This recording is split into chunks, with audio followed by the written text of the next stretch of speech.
Lagay ng ekonomiya, kalakalan, negosyo at iba pa. Atin ang alamin dito sa Ang Pilipinas Ngayon. Magandang araw, narito tayong muli para sa segmentong Balitang Negosyo at Kalakalan. Pinangunahan ni Department of Trade and Industry o DTI Secretary Alfredo Pascual ang paglulunsad ng One Ilocos Sur, One Town, One Product o OTAP Hub sa sidelines ng kanyang pagbisita sa Ilocos upang dumalo sa Post-State of the Nation Address o Post-SONA Philippine Economic Briefing. Sa kanyang talumpati, binigyang diin ng kalihim na may mahalagang papel ang micro, small, and medium enterprises o MSMEs sa paghubog ng economic landscape ng bansa. Sinabi rin ni Pascual na tinutugunan nito ang kahirapan sa pamagitan ng paglikha ng mga employment opportunities. Dagdag pa nito, sila ay may kolaborasyon sa pribadong sektor upang tulungan ang mga MSME sa product development, access to finance, market access, quality control at marami pang iba. Tiniyak naman ng kalihim na patuloy na magbibigay ang DTI ng capacity building at financial assistance sa mga Ilocano MSME sa pamagitan ng financing arm nito na Small Business Corporation, lalo na para sa mga biktima ng Bagyong Egay at iba pang kalamidad. Lagay ng ekonomiya, kalakalan, negosyo at iba pa. Atin ang alamin dito sa Ang Pilipinas Ngayon.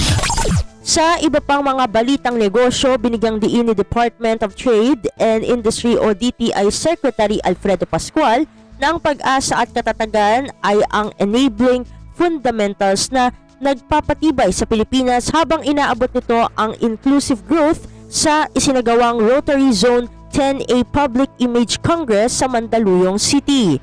Sa kanyang talumpati, binigyang diin din ng kalihim na ang mga ito ay mahalaga para sa matatag na paglago at expansion ng ekonomiya. Idinagdag pa ni Pascual na ang pagpapatibay at pakikipagtulungan sa pagitan ng public at private sector ay nagbibigay daan sa paglikha ng isang mas malakas at mas matatag na bansa. Hinikayat rin ng kalihim ang mga dumalo na samantalahin ang pagkakataong makapag-ambag sa layunin ng bansa na lumikha ng isang mas mahusay at mas inklusibong Pilipinas.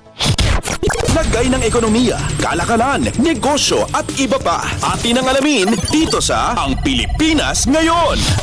At sa pagtatapos ng ating segmento, positibo ang Philippine Amusement and Gaming Corporation o PAGCOR na unti-unti nang nakakabawi ang kanilang kita matapos ang Coronavirus Disease 2019 o COVID-19 pandemic. Sa budget briefing ng PAGCOR sa Committee on Appropriations, sinabi ni PAGCOR Chair Alejandro Tenco ngayong 2023 ay maaaring makamit na nila ang 92% ng kanilang kita mula sa gross gaming revenue noong 2019 o pre-pandemic level. Ayon naman kay PAGCOR Vice President Sharon Quintanilla, mula January hanggang June 2023, may posted income na sila na 36.21 billion pesos, 22.62 billion pesos dito ay inilaan para sa nation building.